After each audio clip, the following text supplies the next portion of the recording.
Hi there, it's Jeff from RV Parenting, and in this video, I'm going to break down for you everything you need to know about every expense you're going to have if you decide you want to live full-time in your RV. We'll get into every single thing you need to make sure you're budgeting for, and I'm going to tell you exactly how much money you'll need to make minimally while you're living in your RV if you're going to do it full-time. I did put out a video last week that showed how we make our money living in our RV. We don't live full-time in our RV, but we do travel in it extensively, but we don't have day jobs, and we can work anywhere as long as we have a laptop and Wi-Fi. I broke that down for you in last week's video, so if you haven't seen that and you want to know how to make the money, go watch that video. But this video is going to tell you exactly how much money you need. So let's get into it right now.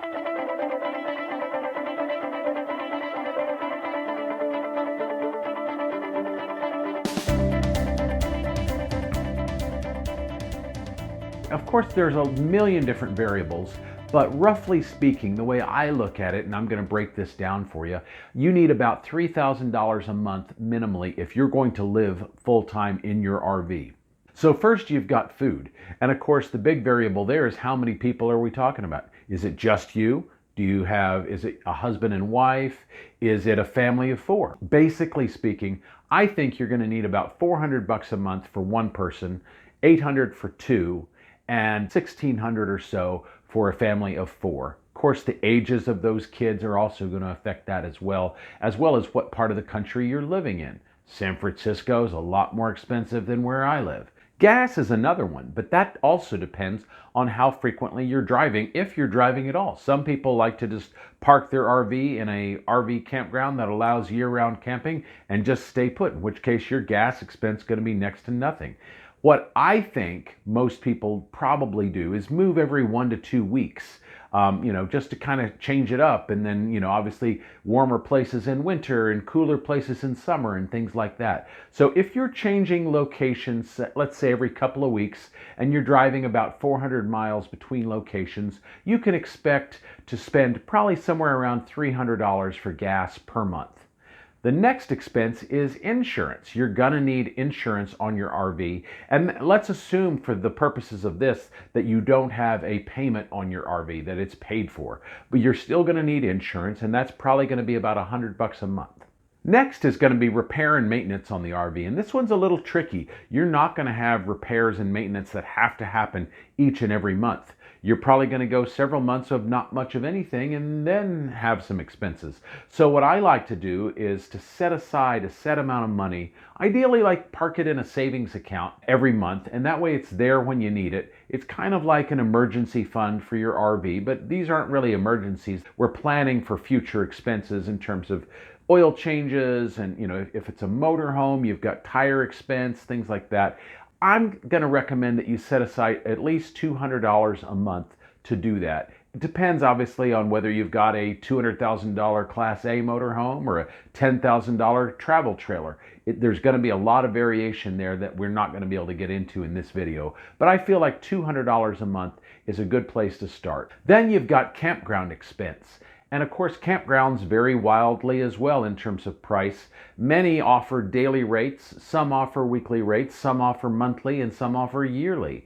But I think on average, if you're going to be staying someplace for, let's say, 2 to 4 weeks at a stretch, you're going to look at spending somewhere around $700 a month for RV campgrounds. These would be ones with full hookups, which is going to be good. You won't have any electricity or water expense. And hopefully they'll have halfway decent Wi-Fi as well, because you are going to need that. The next expense is going to be for your cell phone. And I do also want you to get a cell phone that has a data plan and the ability to have tethering, or hotspot they call it sometimes. That way you can use your phone for Wi-Fi if the campground where you're staying at doesn't have very good Wi-Fi, which is somewhat common. $100 a month should get you a decent plan with, at least 20, 30 gigs of data that you can use as a mobile hotspot. Now, I've covered all of the main expenses you can expect to have. There are some other things, though. You might want to actually pay for internet service if you're staying somewhere full time. That's probably going to be cheaper than using your cell phone and more reliable than the campground's Wi-Fi. And then, of course, you might have another vehicle. If you have a Class A motorhome, you might have a vehicle that you tow behind that to kind of do your errands with. So those are other intangible things that we didn't get into in those expenses. But $3,000 is probably going to be about right in most cases, unless you're really looking to cut corners.